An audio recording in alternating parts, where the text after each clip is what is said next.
what in your view is the number one thing that entrepreneurs and CEOs can do to run their business like a saint? I think you have to take it one day at a time. I think that's very biblical. It ties into the fear factor too, because fear is, I think, the most mentioned word in the Bible. I'm sure that anybody who's ever become a saint or lives like one has encountered that overwhelming amount of fear that they have to get past. Hello, everybody, and welcome back to the Catholic Founders Podcast, where we discover how to run your business like a saint. Two asks for you today. Number one, if you are not already, go and give us a subscribe on YouTube. We're trying to get to 1,000 subscribers so that we can become monetized. Someday we will get there, and with your help, it could be sooner. And the second one is if you have not already seen it, we've got a new initiative called the Saintly CEO.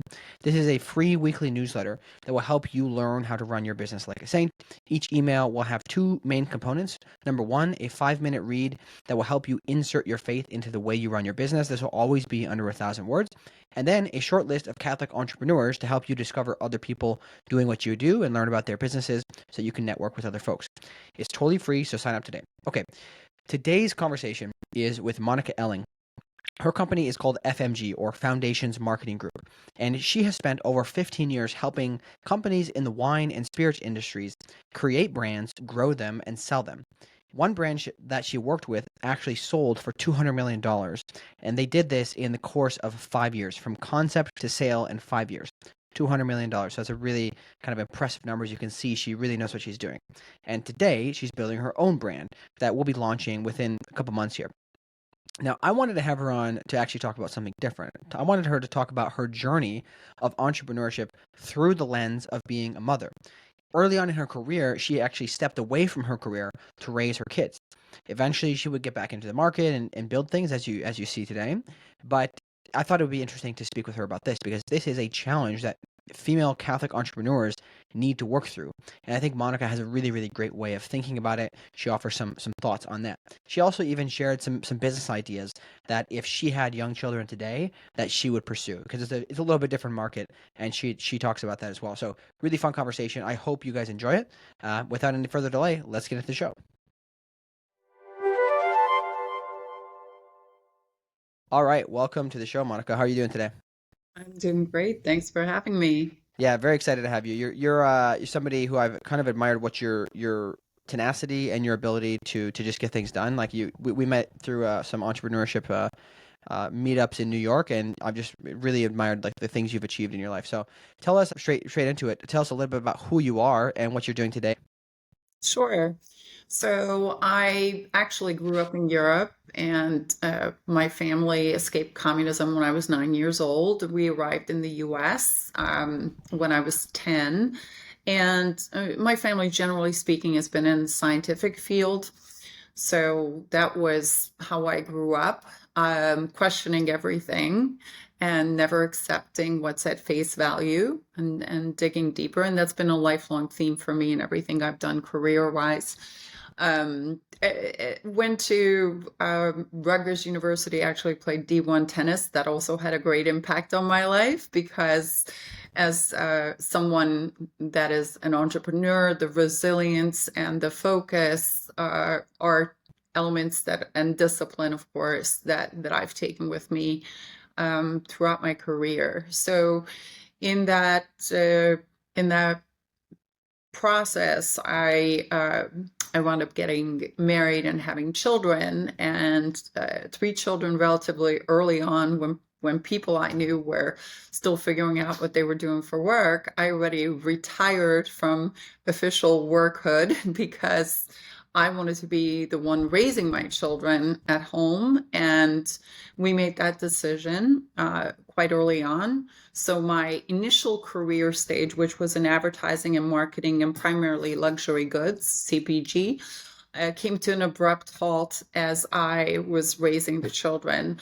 And why that became significant is because we all have paths that unfold as we live our lives, and we can have our plans and then things happen. And in my case, I was presented with an opportunity to build a US nonprofit, and I did that.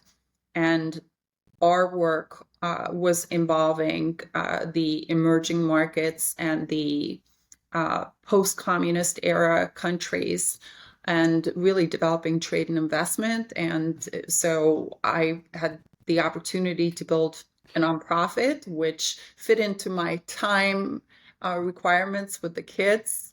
And also at the same time, it allowed me to be active and give back and do the sort of work where I really had an impact. And certainly looking back now, I can say that it was a significant impact because we took in US trade and investment into a region that was undergoing an historic moment.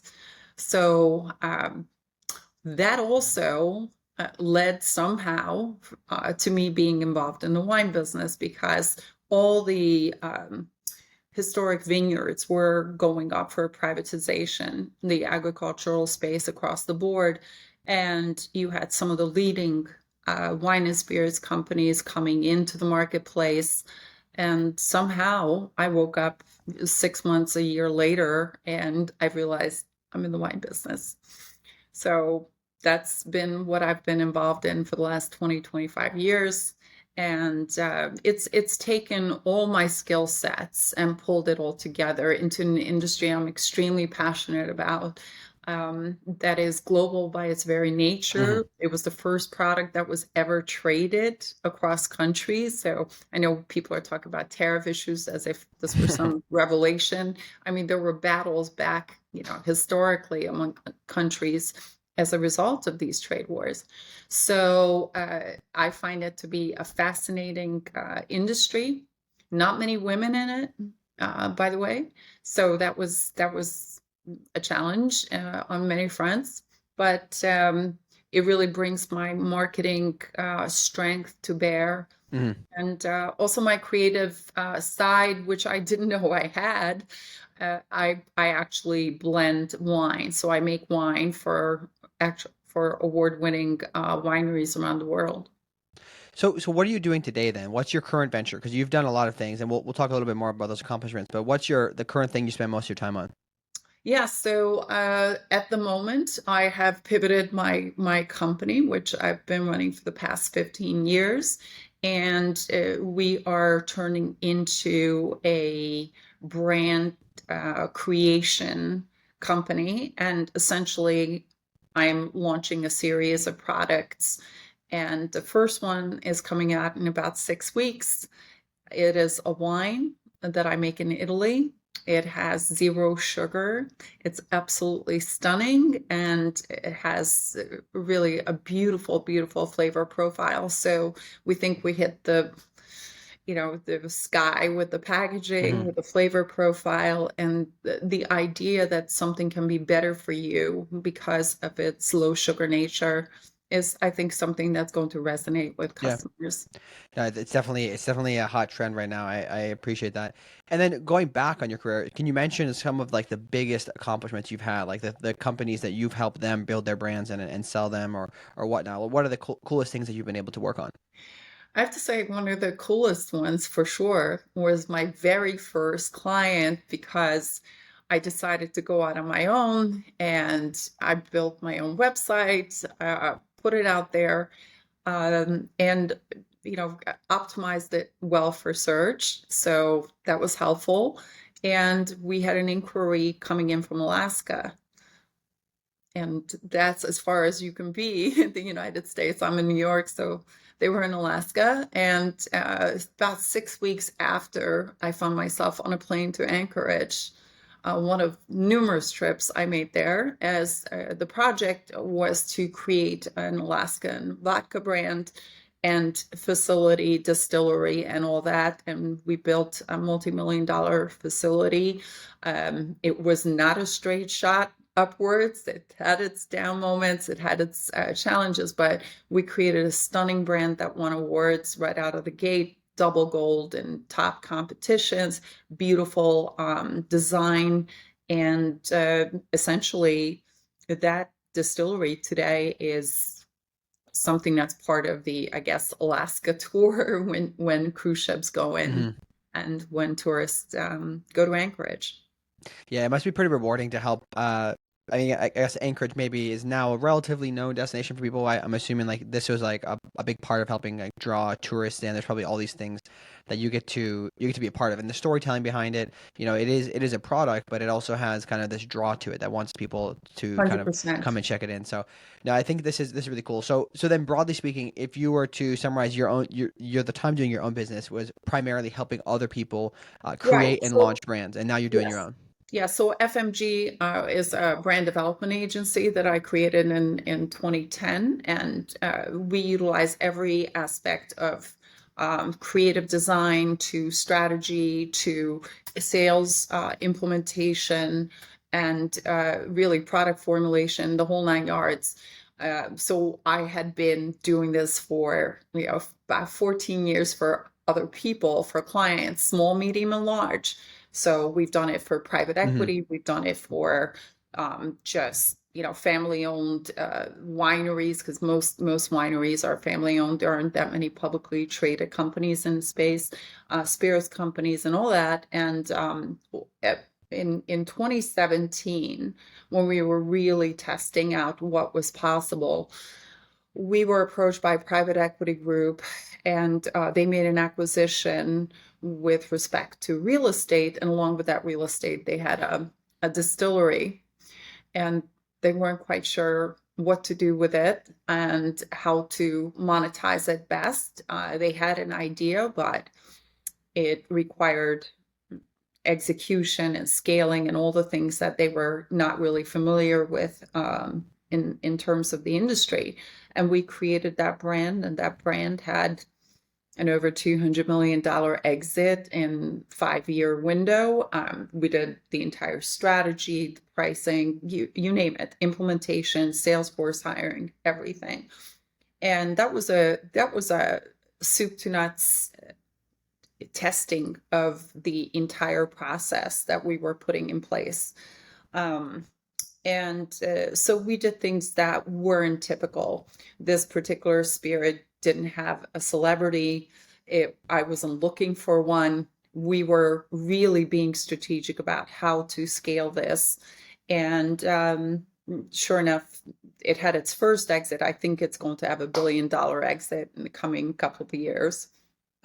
So that was very fun.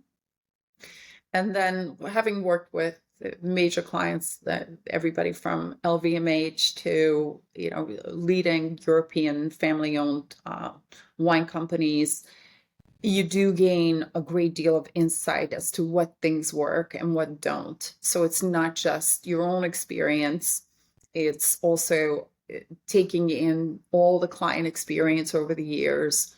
That leads to some insane insight. So what I've also discovered is that very often clients don't actually do what you create the strategy for. There are missed opportunities in terms of execution, and I gave this an awful lot of thought, that I think it was time for me to create my own brands. First and foremost, because I see a gap in the market.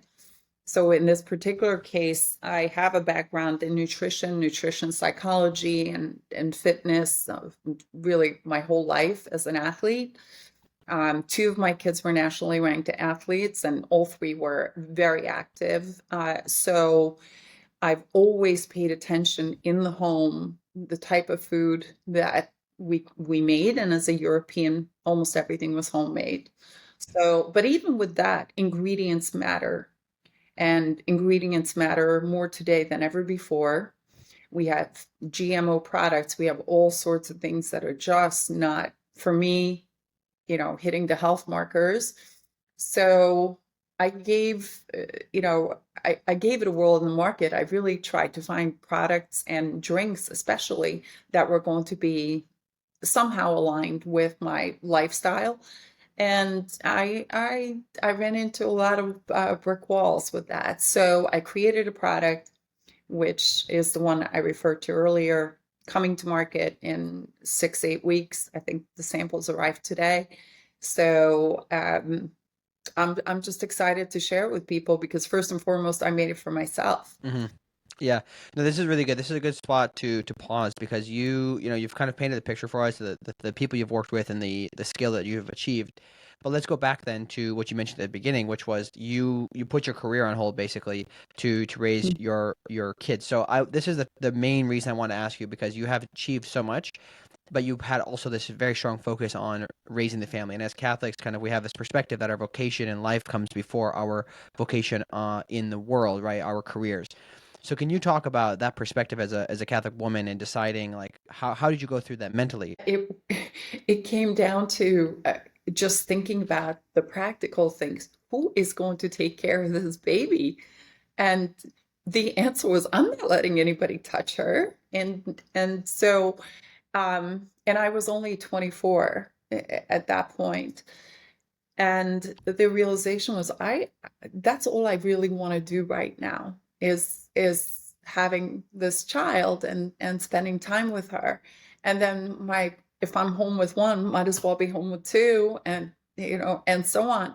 But I did want to do something to keep myself active somehow, professionally speaking, in some way. And a natural place that I gravitated to, because I was involved in this, is the New York City charitable circuit. So there are a lot of social organizations that I was co-chair, or I was on the committees for. And so I learned an awful lot about the power of doing that and giving back. Um, so I was thinking I could stay active and be involved on that front, on the nonprofit front. What happened actually was not something I could have anticipated, with respect to creating a U.S. trade organization and all that.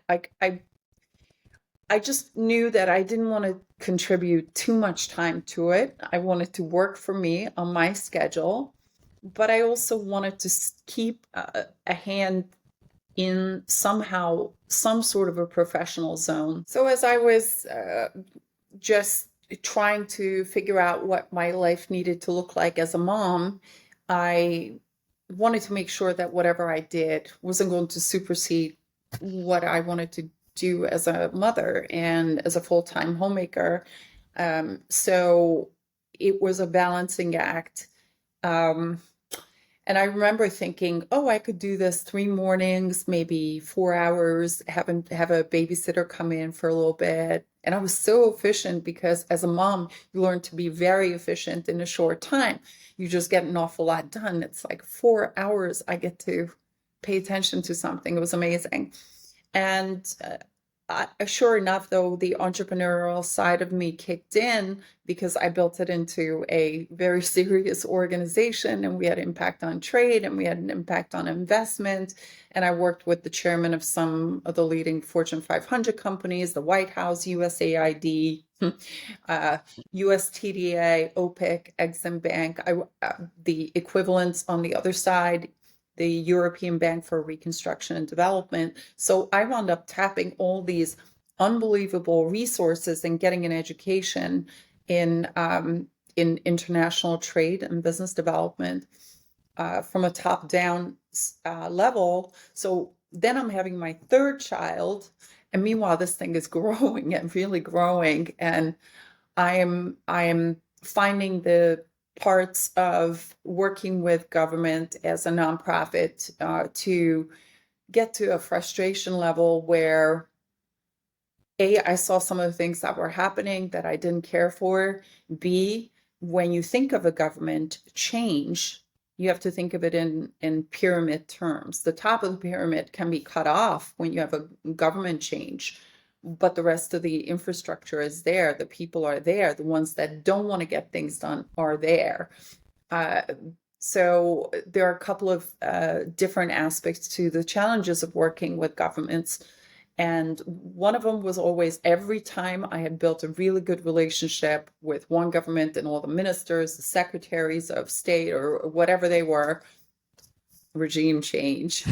And then you have to, and they bring in their own people. Now you've got gatekeepers because nobody wants to follow through on what the previous guys did. So I had enough, and I just took a step back with my third, and I realized, okay, I now want to. If I'm putting this kind of work, then this needs to be for profit, and we have a growing family. And how do I convert this into the next stage of my life? And to your point about how I was thinking about it and how it evolved for me, it's some people have a plan. Some people have a very clear plan of what they think they'll do. In my case, because technology was also impacting things, there wasn't a way to work remotely at that time. Um, I mean, you could finally see laptops and such, but I still remember the gateway computers, the gigantic IBMs, whatever. So the flexibility today is completely different for families than what it was for me. Although I did carve out somehow a work and family balance because I was fighting for that. I wanted to be at home. I wanted to be with the kids and family. I wanted to make dinner, and I wanted to be at their events and the little things. And at the same time, I knew that this was going to become important for me. And is there anything I can build here? Because my resume didn't translate into a conventional resume of a career woman. And that's one of the big challenges that is still the same for women today. Um, and that's the salary history.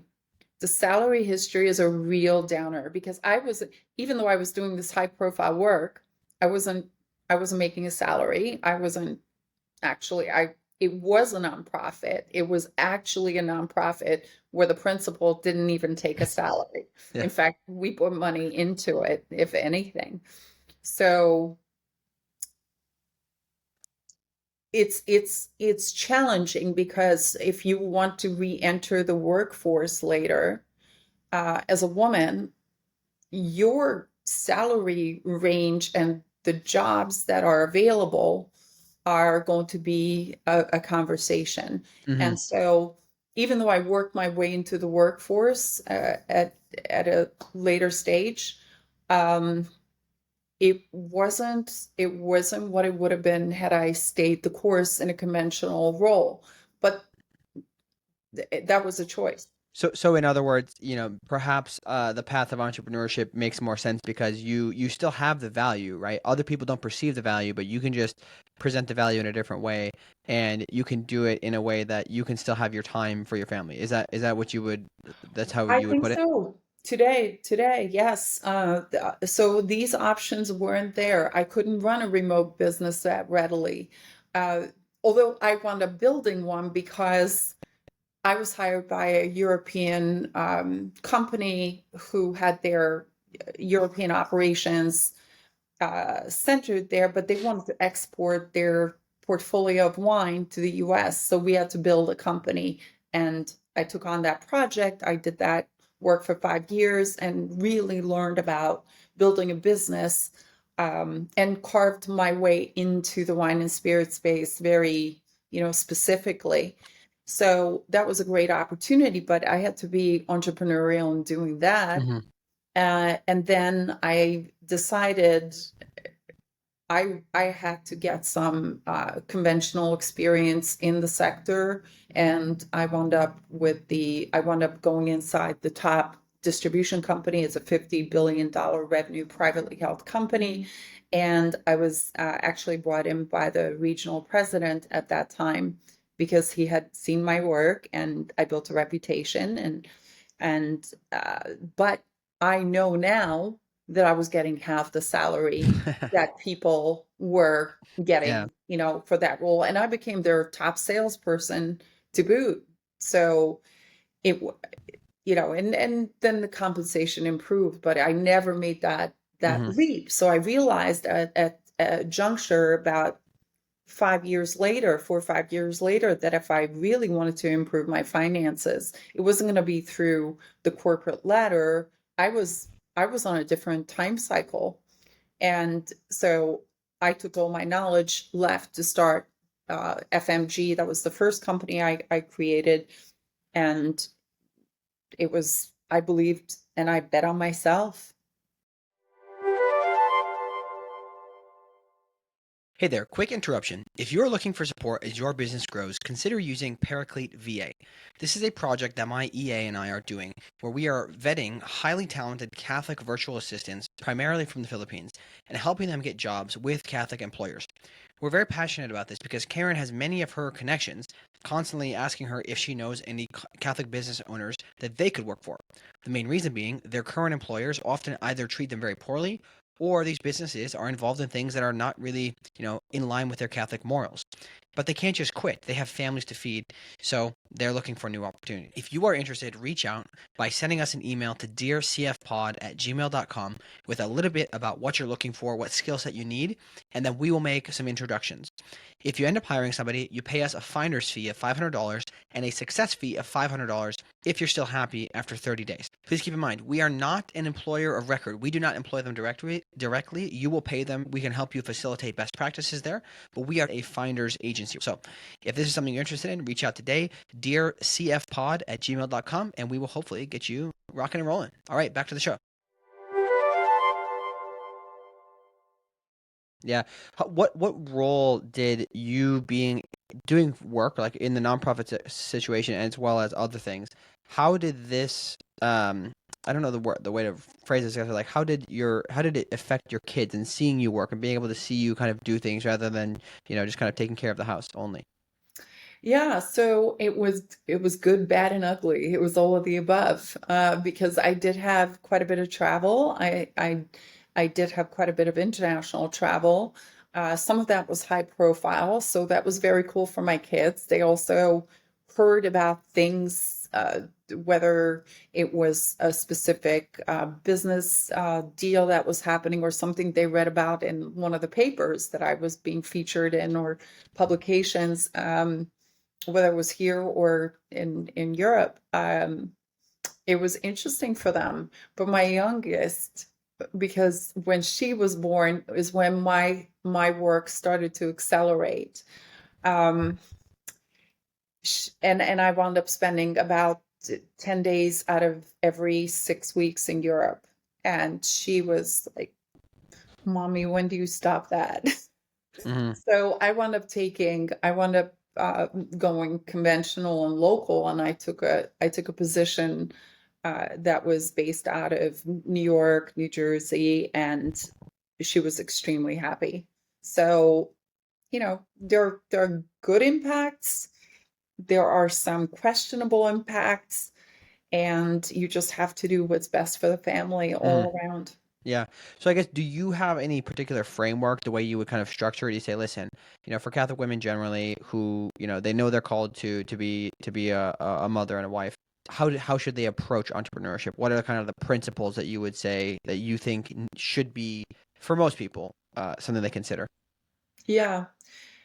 So it does depend, where your opportunities lie. And I would say that a lot of it has to do with when you're going to be a parent. So are you going to be a 24-year-old mom? Because that's a very different answer than somebody who's 34 and is at a different stage of a career they've already built and now they're going into something else. So I don't think that there is a singular answer. What I would I would advocate for, first of all, having kids early.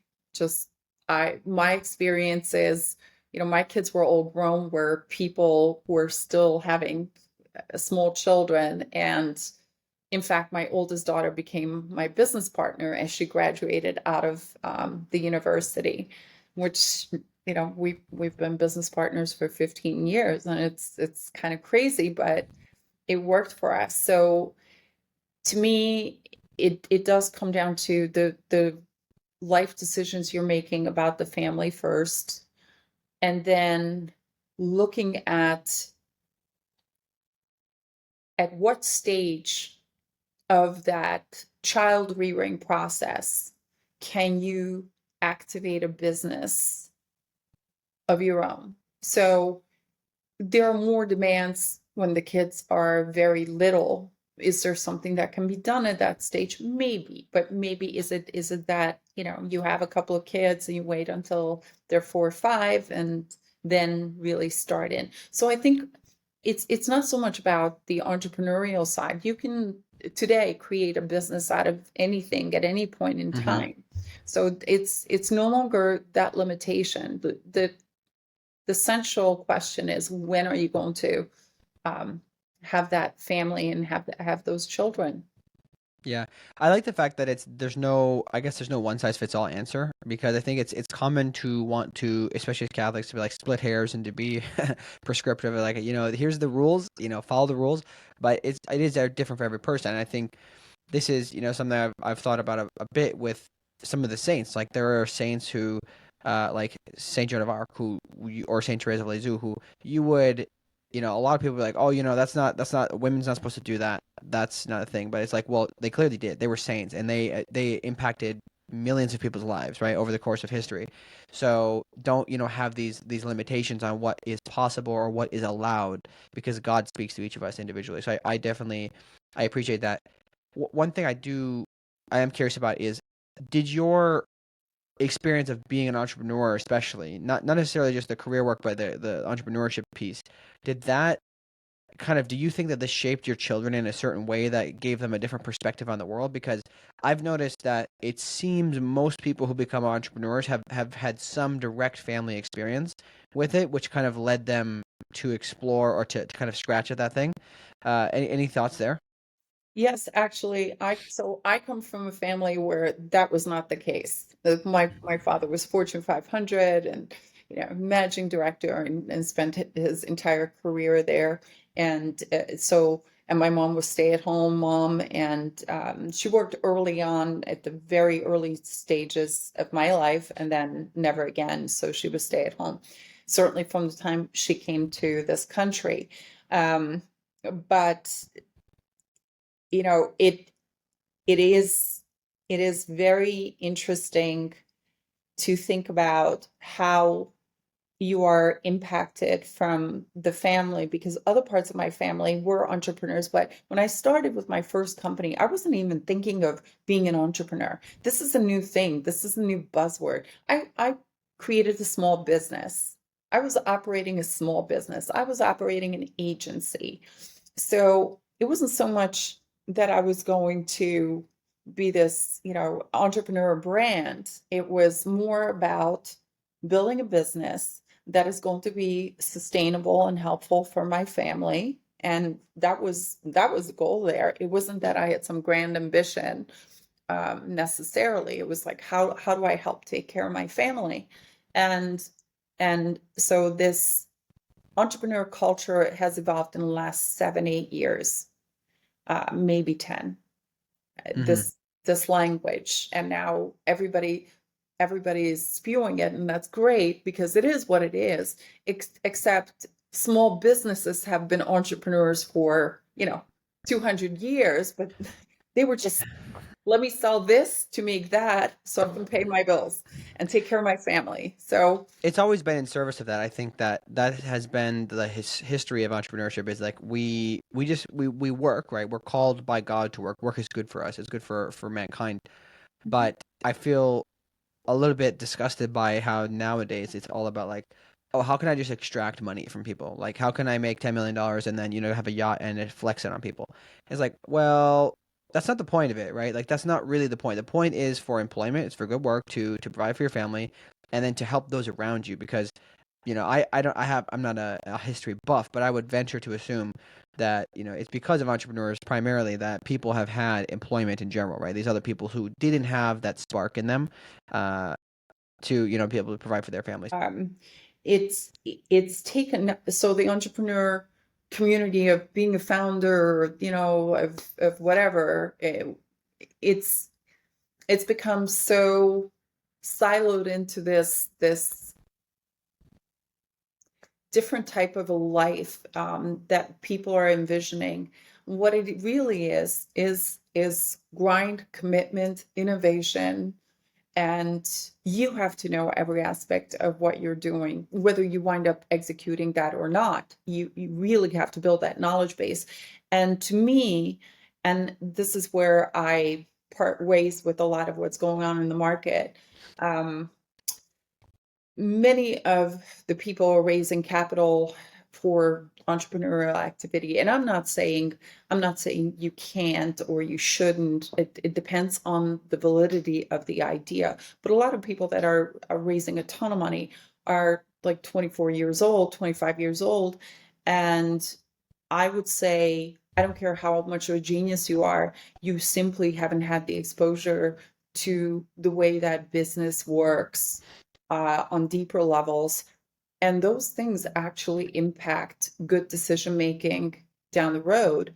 Um, so I think it's very important to get formal work environment into the mix Hmm. before you become whatever that entrepreneurial role is that you envision, simply because the level of insight, information, education that you're going to get in the real world, which is not school based, it's, Hmm. you know, it's true experience, that is going to have a huge impact on the success of what you're doing, which is why most successful entrepreneurs are like 45 and up, 50 and up, Yeah.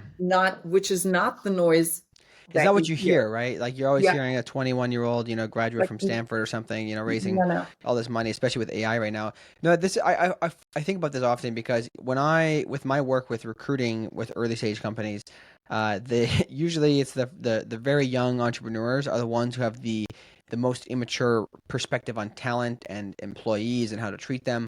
And there's definitely some that succeed, but it feels like the ones who really succeed are the ones who learned how not to treat people first, and then they learned, oh, this is how we do it. But on the other hand, there's only you learn through doing, and the idea of like, hey, I learned these things about how to be an entrepreneur, but then you don't really learn them until you actually are an entrepreneur. This was for me. I consumed all of the business content, all of the entrepreneur content, and it wasn't until actually being in the seat that I was like, oh, now I start to understand some of this stuff, and it actually makes sense.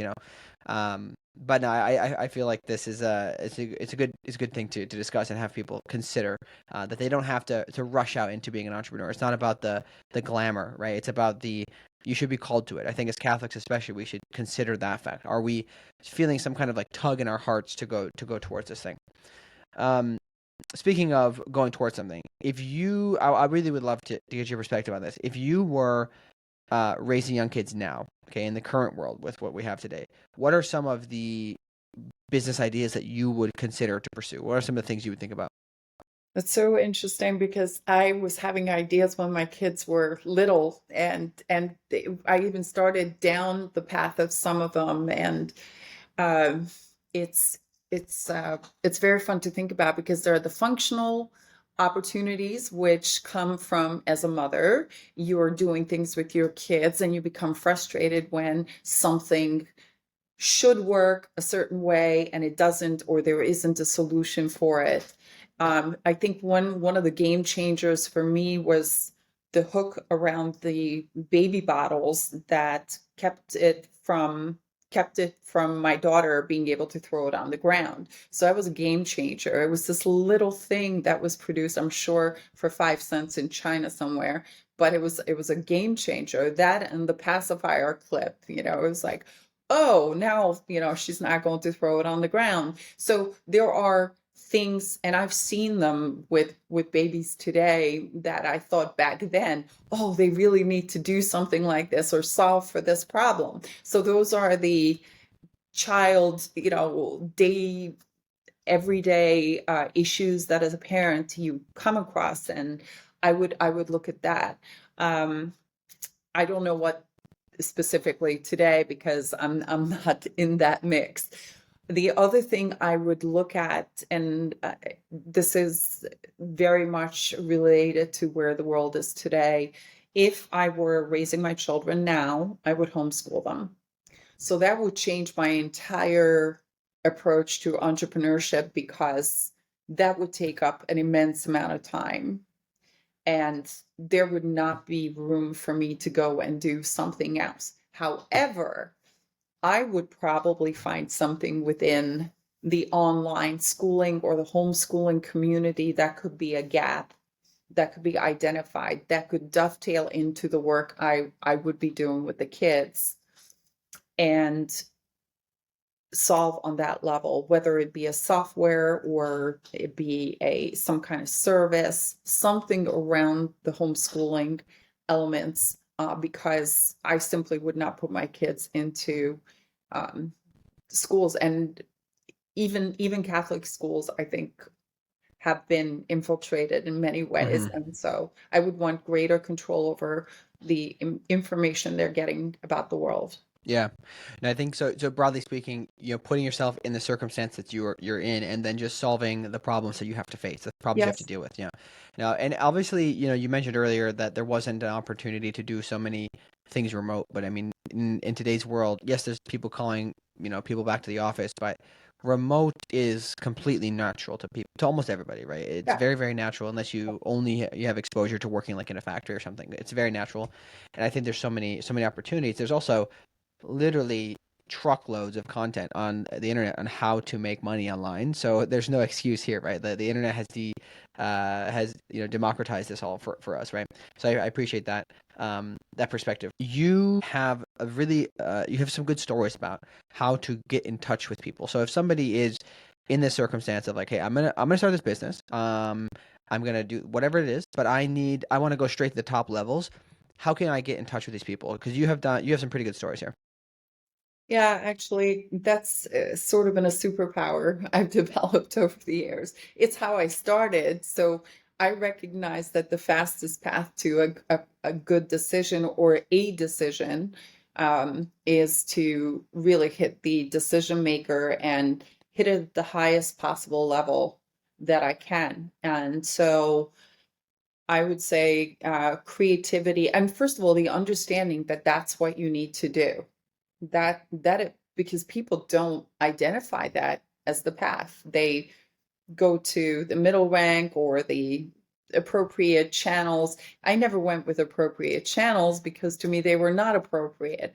They were appropriate for getting derailed and Mm, for the time suck that they took up and the power trips that those middle management figures would be stonewalling, any creative idea. And so I recognized that I have to go to the key decision maker at the very top, and that meant president, CEO, whatever. And it didn't matter the size of the company or the project or the country for that matter. It's getting to that level. First of all, is an intention. Second, you have to understand your target and how they, in what context they operate. Do they have handlers? Who are the handlers? How do you get food to them and all that?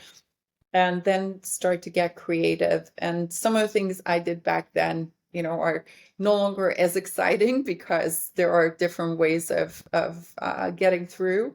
But creativity for sure. And also, you have to have a really good proposition. You mm, really, like, I just got something from somebody wanting to go to very a senior level person, a very senior person.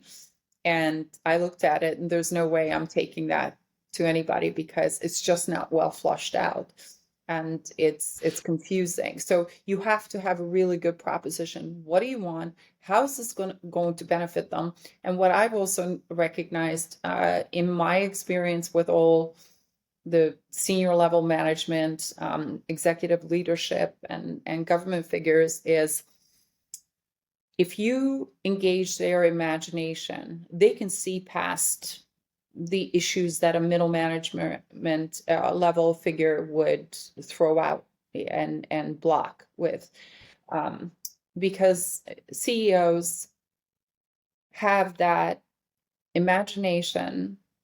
So if you can tap it with something, they will be able to give a decision very fast, and they will also be able to put it in the hands of the right people, and it's coming from top down.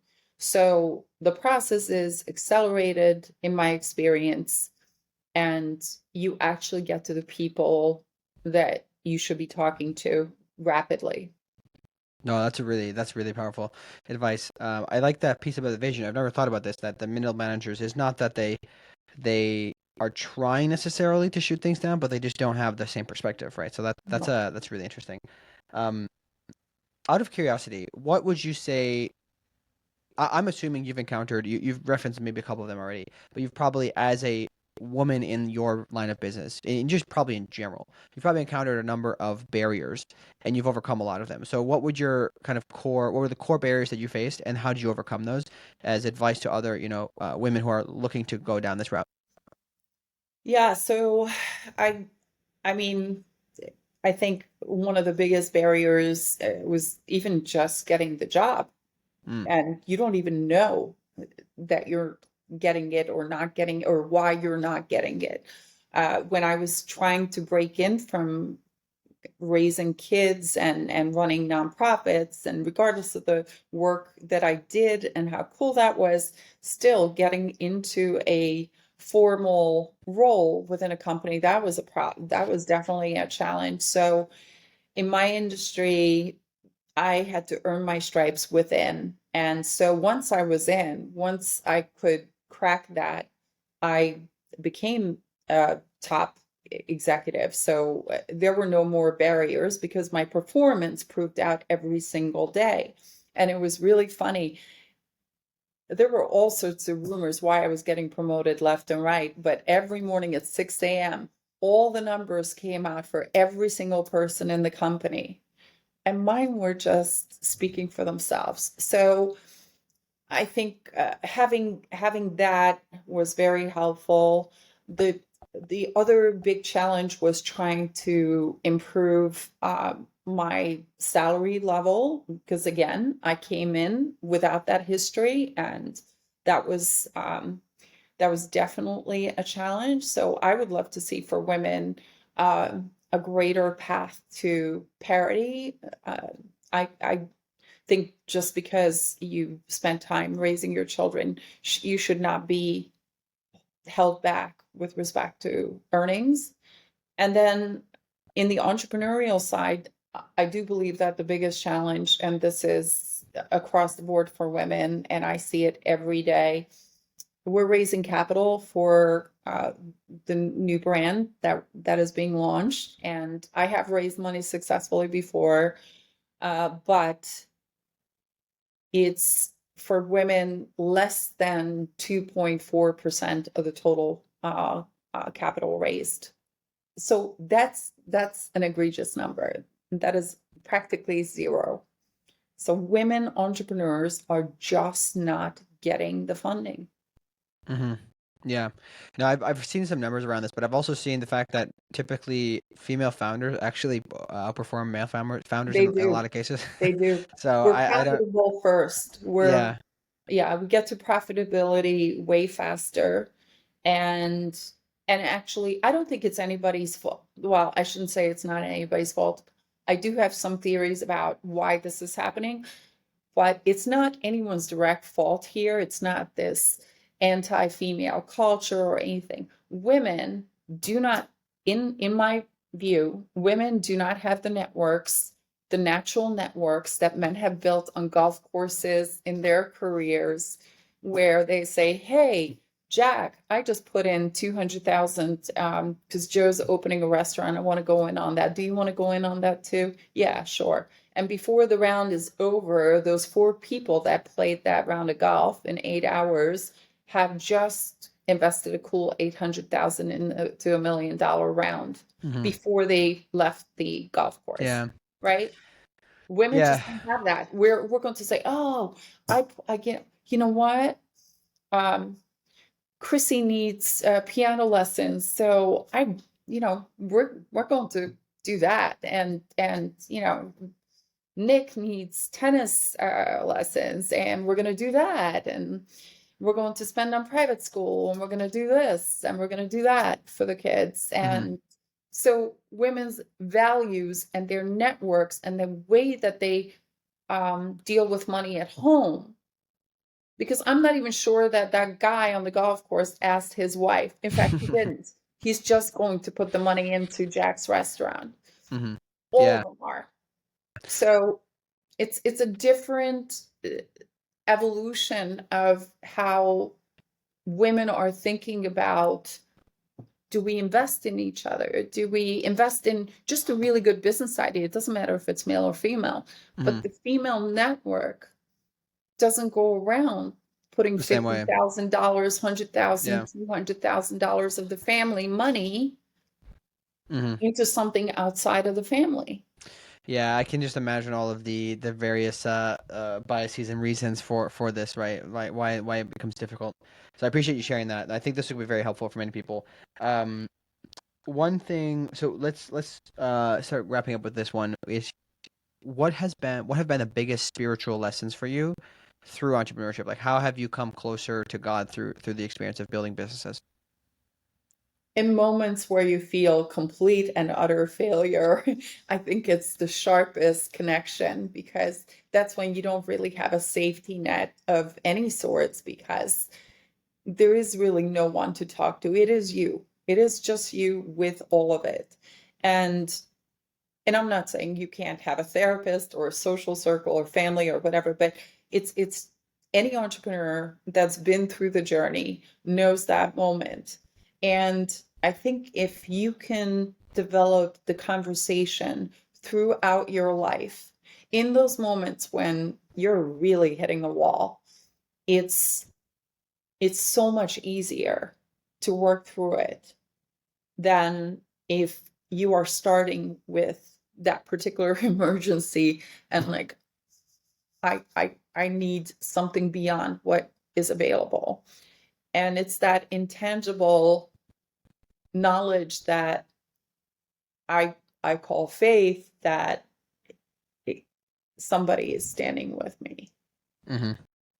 Yeah, the way I try to view it is that, for me particularly, it felt like I always wanted to be an entrepreneur, but it wasn't until I felt like God was like kind of slapping me in the face saying, "Hey, this is your chance, like go do it," that I really took the leap. And then once I did that, I remembered that because I was close enough to it. So even in the very, very early days when it was like, "Oh man, is this gonna work?" It was very close to me that I was like, "Oh, he just told me I have to go," right? So it's like I'm not gonna, I'm not going to walk back the path. I know this is, I got to give it a shot at the bare minimum, right? So I appreciate that perspective.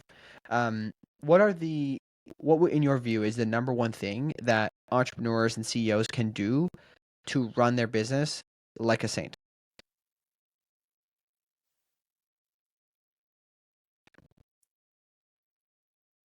I think you have to take it one day at a time.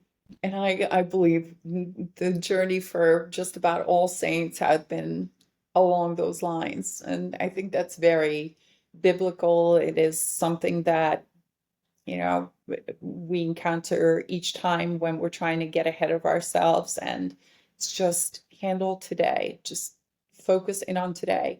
And it ties into the fear factor too, because as fear is mentioned, I don't know how many, it's, I think, the most mentioned word in the Bible. And be not afraid and all that. And I'm sure that every single anybody who's ever become a saint or lives like one has encountered that overwhelming amount of fear that they have to get past.